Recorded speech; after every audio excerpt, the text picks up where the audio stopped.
Hello guys, welcome to my channel gardening in easy way. आज की इस video में जो आपके सामने ये प्लांट है, ये मेरा एक रात की रानी का प्लांट है।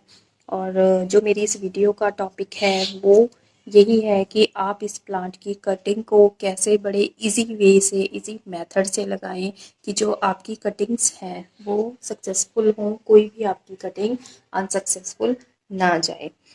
इस प्लांट के बारे में जैसे आप सब जानते ही हैं कि जो ये प्लांट है इसके फ्लावर बहुत ही खुशबूदार होते हैं और ये रात को ही खिलते हैं। रात को खिलने के बाद ये सुबह में अपने आप बंद हो जाते हैं और 3-4 दिन तक ये फ्लावर रहते हैं, उसके बाद ये झड़ जाते हैं। और जहाँ पे भी ये प्लांट रखा होता है, इसके फ्लावर खिलने के बाद जो वातावरण है आसपास का वो इतना ज़्यादा ये प्लांट महका देता है कि इसकी खुशबू बहुत ही अच्छी होती है। इस वीडियो में थोड़ी सी मैं आपको इस प्लांट के बारे में जानकारी देना चाहूँगी कि जो ये प्लांट है रात की रानी का, ये बहुत ज़्यादा तेज़ धूप या तेज़ गर्मी बर्दाश्त नहीं कर पाता। क्योंकि अगर आप इसको बहुत ज़्यादा तेज़ धूप में रख देंगे तो इसके पत्ते हैं जो वो कुछ इस तरह से जलने लग जाएंगे। और सबसे बड़ी जो प्रॉब्लम आती है गर्मियों में आती है वो है इसमें लीफ कर्ल की प्रॉब्लम। इसके पत्ते कुछ इस तरह से कर्ल होना शुरू हो जाते हैं और जलने लग जाते हैं, इसलिए इसको आप तेज़ धूप से बचाएं, अवॉइड करें इसको तेज़ धूप में रखना। क्योंकि ये इतना ज़्यादा हार्डी प्लांट नहीं है। आप इसको पार्शल शेड या फिर ग्रीन नेट के नीचे रख दीजिए ताकि जो ये आपका प्लांट है गर्मी में बचा रहे। पर जैसे ही टेम्परेचर 32 या इससे डाउन जाना शुरू होता है तो फिर इस प्लांट की कंडीशन में सुधार आना शुरू हो जाता है। इसके पत्ते फिर से स्केली हो जाते हैं, ग्रीन हो जाते हैं, जैसे कि मैं आपको दिखा रही हूँ। अब हमारे यहाँ का टेम्परेचर 34 32 चल रहा है, तो इसके पत्ते फिर से ग्रीनिश हो चुके हैं। और मेरे इस प्लांट में मैं आपको दिखाती हूँ कि कई जगह पे फ्लावर भी हर ब्रांच पे ऑलमोस्ट आने शुरू हो चुके हैं, आ गए हैं। जैसे कि आप देख रहे हो कि यहाँ पे जो मेरी ब्रांचेस हैं उसमें हर नोड के ऊपर जो फ्लावर के बंच हैं वो आने शुरू हो चुके हैं और कुछ तो बड़े हो चुके हैं और कुछ अभी निकलने शुरू हुए हैं।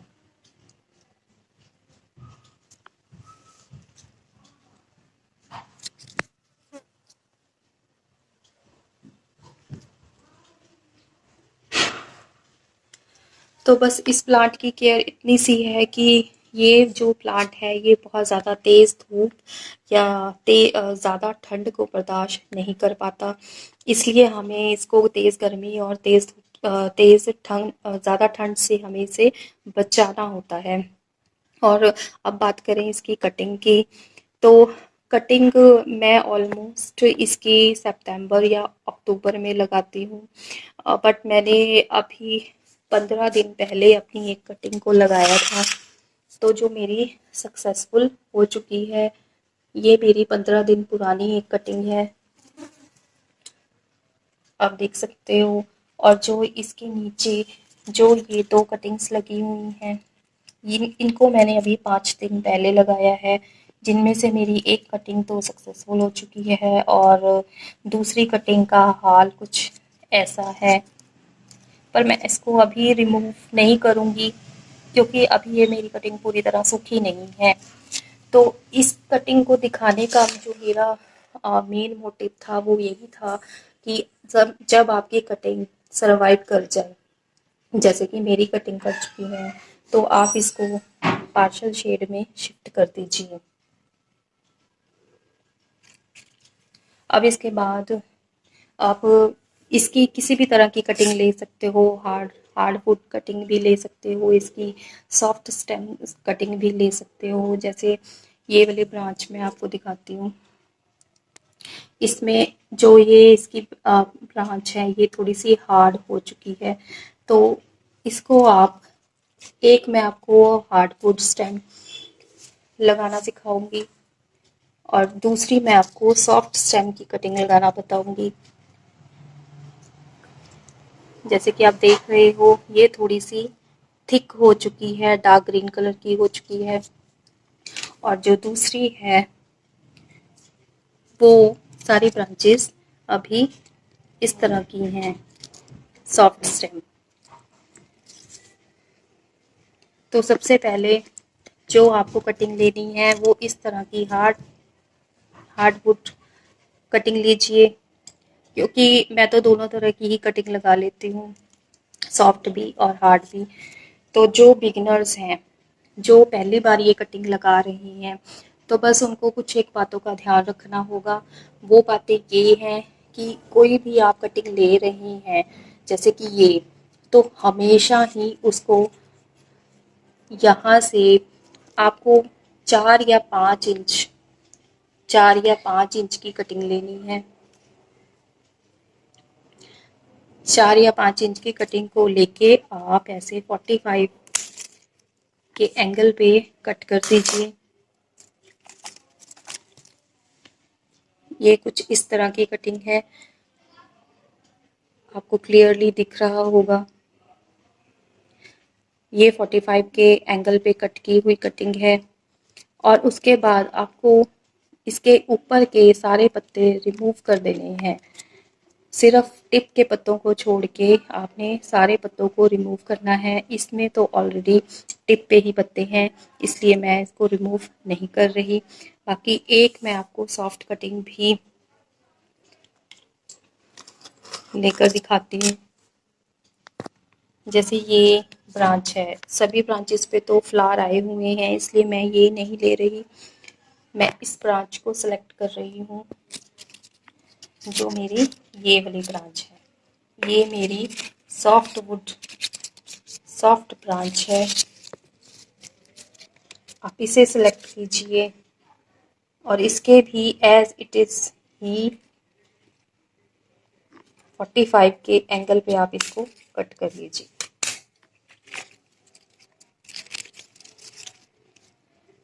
जैसे कि ये है, इसको मैंने 45 डिग्री के एंगल पे कट कर लिया है। अब आपने क्या करना है, इसकी जो लीव्स हैं उसको आप रिमूव कर दीजिए।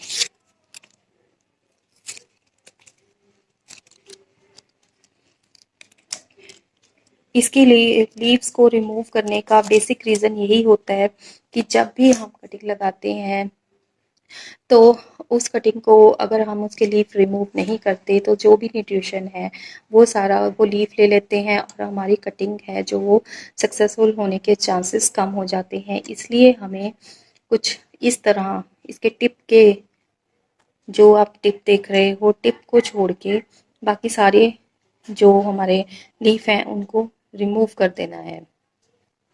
अब चलिए आइए अब हम इसकी कटिंग लगाते हैं। कटिंग लगाने के लिए मैंने कुछ इस तरह का छोटा पॉट लिया है।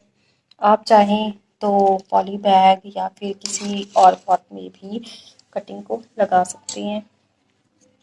अब अगर आप बिगनर्स हैं तो आपसे कटिंग नहीं लगती, तो आप स्टार्टिंग में कुछ इस तरह के रूटिंग हार्मोन का यूज़ कर सकते हैं। मेरे पास ये रूटविन का रूटिंग हार्मोन है, जो आपको 80 मुझे ये 80 रुपीज़ में मिला था।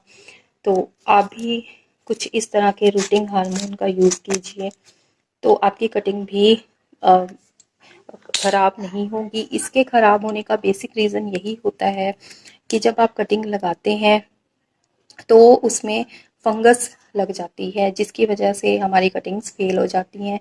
तो जो ये रूटिंग हार्मोन है ये आपकी कटिंग को फंगस लगने से बचाता है और आपकी कटिंग सक्सेसफुल हो जाती है। बस इसको लगाने का एक सिंपल सा मेथड यही है कि आप को कोई भी जो आप जिस भी पोट में आप इसको लगा रहे हो उसमें आपको जो होल करना है वो आपको 2 इंचेस डीप होल करना है।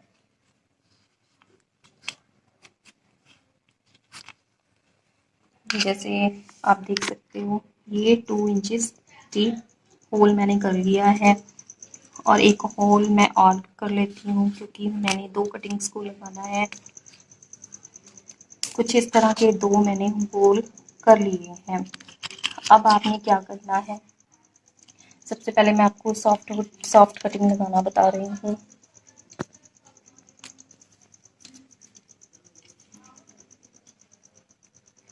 आपने सिंपली जो कटिंग है इस कटिंग को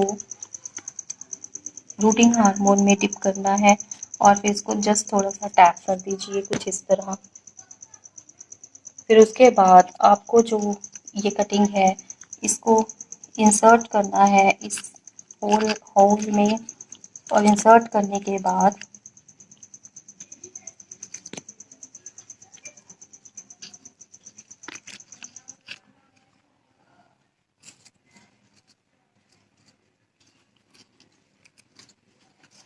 आप तो चारों तरफ की मिट्टी को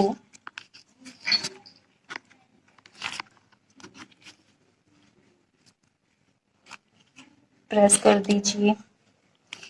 इस मिट्टी को प्रेस करके हमारा टाइट करने का जो रीज़न है वो बेसिक रीज़न यही है कि अब हम अपनी दूसरी कटिंग को भी लगा लेंगे। मैं इसको विदाउट रूटिंग हार्मोन ही लगाऊंगी क्योंकि ये उससे थोड़ी हार्ड है। वैसे तो आप सॉफ्ट भी बिना रूटिंग हार्मोन यूज़ किए लगा सकते हैं। और उसके बाद आपको इसके चारों तरफ की मिट्टी को कुछ इस तरह से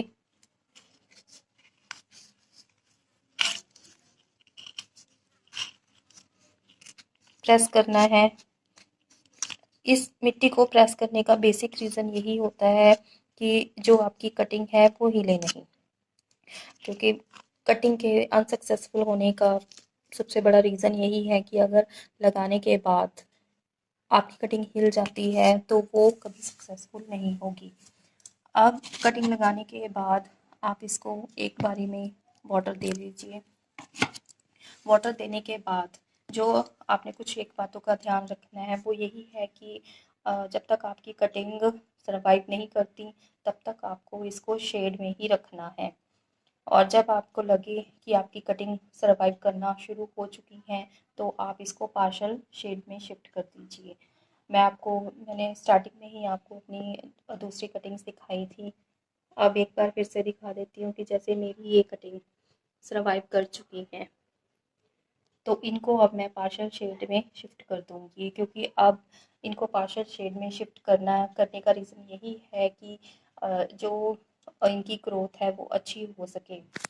आपको मैं अपनी किसी भी कटिंग को 20 या 25 दिन से पहले कभी भी पार्शल शेड में शिफ्ट नहीं करती।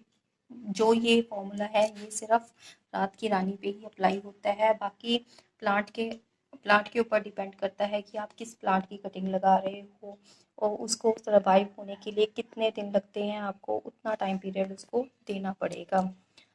लास्ट में वीडियो का एंड करते हुए मेरी आपसे ये रिक्वेस्ट है, होप गाइस आपको मेरी ये वीडियो अच्छी लगी हो। Thank you for watching my video till the end.